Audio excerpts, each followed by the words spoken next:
It is Marla Martenson, and you are watching another episode of Conversations with Cupid. And today we're doing something really special. You notice that Karen and I have our witches' hats on. I've got my crystal ball. I've got Karen's book. I'm back with Karen Dahlman, who is a Ouijaologist. And we had done a video before, and this is our second video, and we're doing advanced Ouija today because she is an expert with the Ouija board. The board is my tool as well, and you can see her boards in the back. Hello, Karen. Hi, Marla. Hi, everybody. So glad to be back, and yes, we're going to discuss everything Ouija, advanced level, and a lot of it is in this book, the third book of mine, and you can learn a lot about how to do advanced Ouija, which we will discuss. Hold that up again. What is that? What's it called?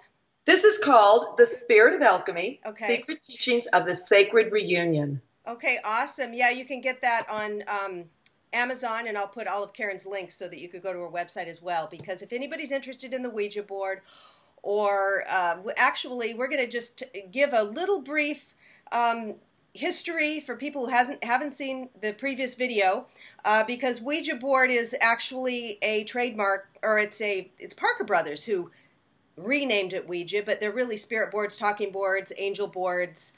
And show us your board from 1902. Yeah, this is my 1902 board. It's my oldest board I have. The board started being made in 1890, and so this is only 12 years after they started making it. And just to back up a little bit, it was William Fuld who had the company originally, and then Parker's Brothers bought it, and then Hasbro has it now. And so they still use the name Ouija on it, and William Fuld, but it is patented. You're absolutely right. 1891, that patent was granted. And this was used as a parlor game. It was, people have been trying to communicate with the other side for centuries, for thousands of years. And I think it's important, the thing that we're kind of making fun of it, we're wearing our witches' hats and just poking fun, because we use it as a spiritual tool, as a personal development tool. It's not something that we're afraid of, and it got demonized in the 70s by that movie, The Exorcist. Yeah, December 26th it came out, and and there's always been, people have always stories about how the Ouija board made them do it, or how somebody died because of the Ouija board, or somebody, and I'm thinking, well, people die anyway. I mean, you can't really blame the board. But so yeah, and the hat thing is, it's fun because a lot of people, they associate that with Ouija boards and black cats and owls and crystal balls, and we're just saying, yeah, there's a practice called Wiccan, which is really cool. It's earth-based, and they work with energies, and they don't necessarily do Ouija, and some of them may. So we're not saying all this goes together. We're just saying this is our way, our fun way of sharing this information with you and to you in a fun way. Yeah, exactly. And Karen and I met recently. I saw her on George Noory's show Beyond Belief, and I had been a guest on his show a couple years prior, so I watched the show all the time. And I use the board. It's my tool. It's so much fun, but it's kind of, I've been in the closet with it because people, like we were talking about, they're afraid of it. They think, you're a weirdo or whatever. And so when I saw Karen, I was just like, I've got to contact her. So now we're like these, Ouija ladies. We're like weirdos together. We're weirdos together. We're in our secret society. Just like, this little, this witch society here. I have this picture of these old, like from this turn of the, maybe it's in 1900 or something, and look at what they put, all the sparkles and stuff. It's just really, witches are just women who are healers. They work with the earth. They work with the seasons. They work with nature. It's all good stuff. And I know that their main tagline is "Do no harm." So it's all wonderful. And so is the Ouija, and the Ouija can be used very much in similar ways. You can bring in the different energies and elements if you want, crystals, and you can do saging, and so you can bring in all the different, 4 directions if you'd like. You don't necessarily have to, but if that works for you, you can do that. So Ouija today is really, we're going to talk about how positive it can be and where you can go with this. It's not just to use Ouija as a novel idea. It's really about now, where does Ouija take you? Where does this work with Ouija take you, and what can you do? What are the implications for it within your life? Yeah. So before I got on the call with you, I took my board, and which I, have shown. I use a small little board which I love, but I have about 4 boards, and I got on there, and I said to my angel, do you have any message for me today? Anything that I need to know? And can you help me? Because I've been having some challenges with my work. I'm a matchmaker, and sometimes it can be quite challenging to match. The clients. So I was asking for help, and she's like my life coach. And then people were asking, I want to address this. We've been getting a lot of emails about the protection. How do you protect yourself? What do you do? Do you just get on there? I'll tell mine, and then you tell what you do. What I do is I will center myself. Sometimes I'll meditate before, and I will just say, I'm calling in Archangel Michael to stand with me in this room for protection. I declare that this space, this house, this property, and this neighborhood is protected by the white light of Christ. And I invite only those guides, angels, and entities in with the highest vibration to connect with me and welcome, and I thank this communication. So that's pretty much what I do. That's very beautiful, Marla. What I do, and I do talk about it, and I write it out for you too, verbatim, in the Spirits of Ouija, 4 Decades of Communication, is I do this breathing technique called hips to heart. And I explain it really well in my 3rd book. Yay. But the idea is that you're connecting the sacred part of your body called the sacred bone, which is your sacrum. And you're connecting that and grounding yourself into the earth for breaths, probably 3 typically. And then you move it up into your heart. And from your heart, you breathe out love and breathe in love. So you got this connection between your heart and your lower chakras and your upper chakras. And then after I do the breathing exercise, I grab hands of my partner, and I will say a grounding prayer too. And mine goes like this. God, Goddess, Universe, Spirit, Mary, Angel, Guides, and all my relations. We're gathered here today. I typically say their names. We are here in this room gathered to seek universal truth, guidance, wisdom, all that betters us, and as we move forward in life, that inspires us. We only speak to that which comes from the white light, the great source, all that is. And we speak to that which always has its best interests at heart for us. And with that, we say the white light surrounds us. It's with us in this room. It surrounds the house, our cars, as we move about our life. And we say always, thank you in advance for these communications. And with that, we say we may start. Yeah, isn't that great? And you use it usually with another person. I don't have anybody to use it with, and I just like to get on. So I know you don't recommend people using it alone. I do, and I've never had a bad experience. It's right. Great, so it works for me. But everybody, Karen and I are getting together this weekend on Saturday, meeting in person. Yes, we are. With another friend of ours and who does the board, and us ladies are going to have a great time. So we'll get messages for each other, and it's going to be exciting. It's the wonderful Women of Ouija. Women of Ouija. And then to close out, I also, you don't just want to just jump off like you're talking, like when I say after this interview, I'm not going to just hang up on Karen. I hope not. I'm going to thank her, and so I do. I thank whoever I'm speaking to. If it's my angel or whatever, I'll say thank you so much. I love you. And they always usually say I love you, Angel Kisses XO. And I say I love you, thank you so much. I'll talk to you later. Sometime if my husband's calling me or something's happening, I got to go, and I say, I got to go, I'll talk to you later, I'm sorry. and then they're like, that's okay. That's a good point you bring up. Yeah. One thing I do too, and it's been really fun to do this, is I thank them. I always say, thank you for your communications. I said, we've learned so much today. And if it's a harder communication, sometimes with a new person I work with, I help people learn to use the Ouija, that we may just say, thank you for your tips. But I always say, what's a closing statement you can leave us with today that will help us move forward in all the lessons you're teaching us? And they will give me a final message, and it usually circles back to what the original message was that we started the whole conversation with. Oh, nice. So fun. And I always, again, you just say goodbye, and goodbye like you do, and then you run off. I gotta go.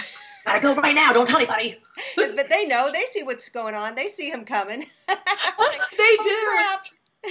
Run.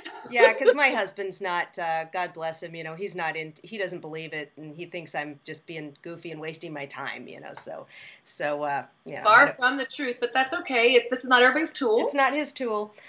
So we have a viewer question, everybody. This is so exciting. So if anybody has any questions, just leave them below if you're watching this on YouTube, leave it below in the comments. And we'll address it because we're going to be doing a Yes. lot of these videos. So I've got a great question from Leonie. Isn't that a beautiful name? Hi, Leonie. That's a gorgeous name. Hi, Leonie. Okay, so Leonie says, Marla, your videos are awesome. Me and my friend have been contacting entities using tarot and Ouija boards for a while, but we want to learn more advanced skills and how to contact the spirit. Oh, the certain spirit, Ashtarte Ishtar/Ishtar. Have you ever done this? And if so, how can we do it? And I know you have, so take it away. Yeah, I love Ishtar and Nana. It's a fabulous Babylonian character, Sumerian Babylonian. There's two different names it was named, whether it was Nana or Ishtar. And this is a very powerful goddess and energy. And in fact, it's very likened to Venus. So you've got, it's like a bringer of light. And she went into the underworld. She was tricked to go into the underworld by her dark sister, Erishkigal. And when she went into the underworld, Erishkigal, her gatekeepers attacked her basically, threw on a meat hook to hang. Now this sounds like a horrible story, but let me finish the story here. So she called upon the gods, and the gods came and finally helped her. One of the sea gods helped her, and they brought her back up. But what happened is that she learned in the process of when you fall apart in life sometimes, you put yourself back together in a new way. And so it's like a rebirthing of a process in life. And a lot of us go through this. So it's a very powerful energy. And whether you want to contact or not, eventually somewhere in your life, it happens, things fall apart. And if you understand her story, you can understand how you can call upon Source, higher self, your guides and angels, as we're discussing, to bring you and help you put back together, but in a new rebirthed way. So it's a very beautiful metaphor and a story. And so I work with that energy a lot. In fact, when people write to me and they have a loved one who died, that's kind of like going into the underworld in a way. You leave this plane of existence, and there always is still communication, correspondence, connection, relationship with this other dimension. And so they tell me that death is not real. It's really a life reborn. And so just like the Nana Ishtar story, it continues on, and just sometimes in a new format, a new way. So Leonie, it's a beautiful story. You can work with that energy. I do want to say, when you work with energies, be very respectful. Maybe do a blessing or honor in this energy's name. And the other thing is, you don't invite the energy to get inside you. What you do instead is ask that you understand the teachings of this energy so you can apply it within your life. And then you have your guide, your guardians come through as Marla speaks with her fabulous angels. I speak with my spirit friend called the Moon. I have my moon on to represent my spirit friend. It's a collection of souls in a way. It's a greater oversoul that communicates with me. It's an ethereal being. And I have them come in and work with, when I speak with, whether it's deceased, animals, other energies, honoring the energies, I always make sure that I have my guardian with me, because she's on the other side in the other dimension, making sure that everything goes as planned and accordingly. But nothing inhabits me. I want to make sure everybody's clear on that. It's not like I'm bringing in energy, take over my body. I'm not doing trance mediumship. I'm working with the energies and just connecting and communicating with them. So I have a question. I was speaking with Linda Salvin the other day. We were doing the Ouija at her house, and then she said to me, it's so funny because she says, you know, if your lower back ever hurts, I said, oh, it does. Sometimes when I'm working on the board, I won't feel good. I'll start sweating. My lower back hurts, and I'll say to my angel, I got to go. I can't do it. And then they'll say, go ahead. And I said, why is that? And she said, because they are coming in and through. To be able to move. Yeah, the energy comes through. It doesn't inhabit you and stay in you. You're right. You're connecting with that energy. And so it's like a vibration.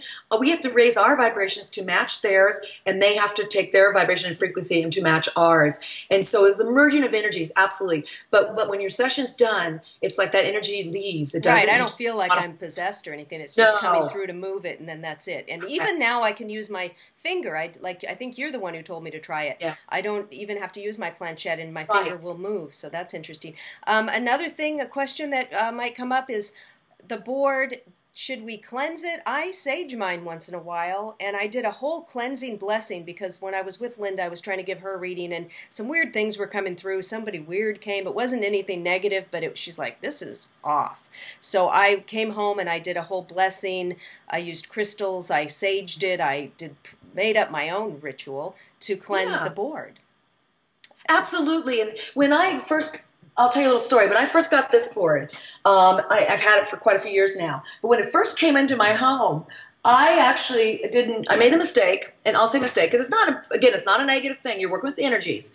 I didn't sage it, which I typically do. I also go outside and sometimes put salt or dirt on it and let the elements of the earth touch it. And then I sage, and I might even stick it out in the full moon. I've done, it's my own ritual, whatever I feel like I want to do. You know, it's just fun. But it's where your belief is. And my belief is if I use sage, that's the best technique I will use. So I didn't sage it. I set it down with the rest of my boards. I have 13 boards, the lucky 13 number, a coven number. Here we go. And at night, I opened my eyes. I woke up, and there was this line of spirits I could see moving up into my doorway. They don't ever come in my room, but they all wanted to talk to me, and I felt that night. And I woke up, and one of the spirits in the front went, "Shucks." And it was a little boy, but they all had period clothing on. And I thought, this board has been in so many people's hands and homes, and it brought all this energy with it. And again, nothing negative, nothing bad. I see spirits, I talk to them, I work with them all the time. Now, do you see them with your physical eyes, or is this the third eye when you're in meditation? This was physical eyes. Okay. Physical eyes, and I also can feel them, like you said, third eye, but this was a physical eye thing. And so I said, okay, guys, I will promise I will communicate with you the next day, but not now. And so they all dissipated. I took the board, saged it, sat down with my partner the following day, and sure enough, it was like a party line. Everybody wanted to come in. Hello, hello, hello, hello, hi, hi, hi, hi. I'm like, okay, one at a time.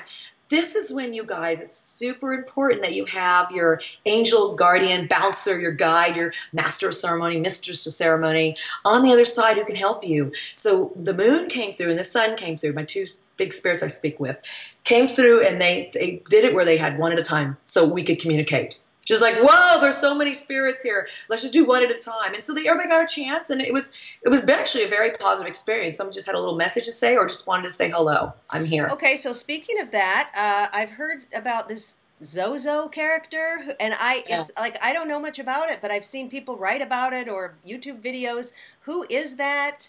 What's the deal with him or it? Yeah, you know, it's a great question, and I'll answer from my perspective.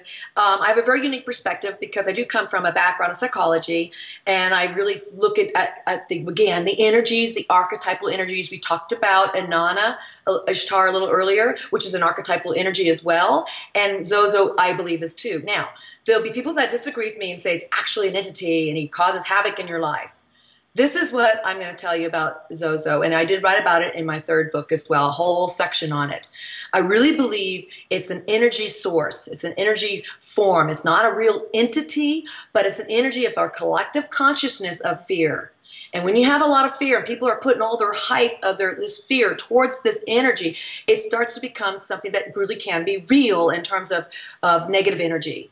And so people call upon it, who knows why, but then supposedly bad things start to happen. I say why bad things happen is because you already have this kind of propensity of a negative energy around you, and you're bringing it towards you. I mean, right there, that's not a positive thing to do or a healthy thing to do. So you're really just conjuring up in a projective form the collective unconscious and the collective consciousness and your own subconscious of what this evil can manifest as. Now, so where did the name come from? Did people start, this Zozo started spelling the name and people started talking about it, or what is... Well, it's been on the internet for quite a few years now. I do know a gentleman, Darren Evans, who has been researching Zozo, and he had contact with this energy force. And he's writing a book about it with Rosemary Ellen Guiley, which should be supposed to be out later this year. And they're doing a lot of research on the origins of it. And supposedly the name Zozo has many different renditions and versions of it. And so there's followings of it back in literature that goes way back. So there's going to be some interesting stuff to hear about it. My thing is that what you fear, if you fear anything, you're going to breed and host that fear. Yeah. And so I say there's no reason. I did have Zozo come through once, and it's because I had an altercation with another psychic, and it didn't go down so well. And this was several years ago. But it wasn't bad. But he came through and said, I am a dark-looking energy. I didn't say entity, and he says, I come from her. And so what it was our interaction that brought it forth, because we both were in a very negative space with each other. Once I said, okay, I know who you are, thank you, do you have a message? No, then get off my board. Yeah. Took my board, just like this, and I just went like that, wiped it. Sometimes I wipe it on my shirt, and then I said, bye-bye, you can't talk to me. And that's all you have to do, and it goes away, and you don't have to ever communicate. And I've never had it since. And nothing negative doing that. And I will say, you know, if you do go on the internet and you look up things about Ouija or YouTube, there's all sorts of things. Oh, a demon came through with something, flew across the room. Right. I got scratched. And it's all mostly 99% bad. Now, I would think that any of these things that have happened or stories, those people did not do their protection prayer like we did beforehand, I would imagine. I imagine they got on there like a game. Maybe they were fooling around, drinking, laughing.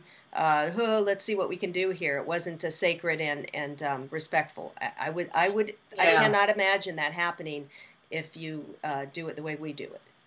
Yeah, and I would say, and that is a good point. I think when people have these problems, they're typically in an environment of being jovial and fooling around, and they always call it playing with the Ouija board. You'll never hear me use the word play, because it's actually a tool. This is nothing to play with. It's not a toy. I know it's marketed as a toy, but it's definitely not a toy.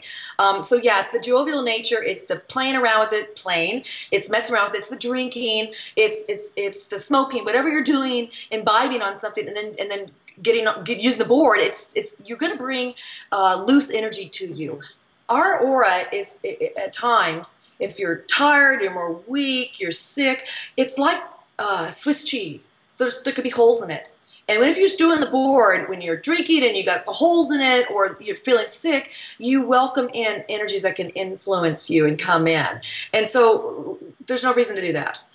This is a real device, and if I could only see, and by the way, Marla, I've got a new website releasing with all kinds of fun videos, articles, people interaction, because I want people to understand where this tool can take you. And if you could only see, and you will see when you come to my website in the future, later this month, where you're going to see the kind of messages we actually get. Pages and pages of messages of all inspiring, uplifting, positive, evolutionary, helping you grow in life, helping you, you get it for helping your matches. I get it for helping myself move through life, and I'm struggling with an idea. They don't give you the answers, but they help you find it within. Yeah. That is advanced Ouija. That's the trick. They help your guides will always help you find the answer within. So and also just tell you that you have angels around you. They love you. You're loved. It's just it's like having a cheerleader there. Yes. Somebody that you know is there and always loves you and doesn't judge you, which is That's great. right. Yeah. They're and standing in the wings, just waiting for you to give them the word. You're welcome. Please come in. Hello. Contact, communicate with me. Well, it's funny because I was sick last week. I had a terrible cold. I was down for a week in bed, and I didn't use the board. And when I got back on, Mirth says, "Long time. It's been too long, And I said, I know. And it's so funny because they'll say that. And then today she said that. Long time. I think it was just a day or two. And because I missed you. I wanted, because it's the only way for me. That's the only way I can talk to them now. I'm not I'm not a psychic or something. So, I'm working on my abilities, but that's the only tool I have right now. Well, you bring up a good point. As you work with this tool, and the reason why I'm safe, and I know the reason why you're safe, I don't just sit down the board and do a ritual. I'm constantly surrounding myself in light. I'm constantly doing my breathing technique. I'm constantly working with the energies. I'm constantly respectful of the energies. And I'm constantly in communication with my angels, guides, source. So I come to the board with already protected because of the personal work I do. And so best thing you can do if you want to work with this tool is always do your personal work. That'd be meditation, that'd be contemplation, self-reflection, journaling, working with the energies. Maybe it's a certain religion you like. It could be Wiccan. It could be another religion. Maybe it's just a spiritual practice. Maybe it's yoga. Maybe it's deep breathing. Healing work, Reiki or healing work. Reiki work is beautiful. It's great. Energy work. Yeah, come circle with this. Come to I call them open message circles. Come to your circle with this. And if you do, you will be really amazed and astonished. I'm 42 years now, and I'm still astonished with the levels of communication that do come through when we respect it, respect ourselves. People respect yourself, number one, and respect the situation, the circle. and you respect the energies there and the sources that come through, you will have an incredible, just incredible messages. All right, awesome. Well, I'm going to leave it there because we're going to be doing a lot of these videos, and we're going to be interacting with everybody. So again, leave your questions below, and we will be seeing you soon. Bye, everybody. Thank you.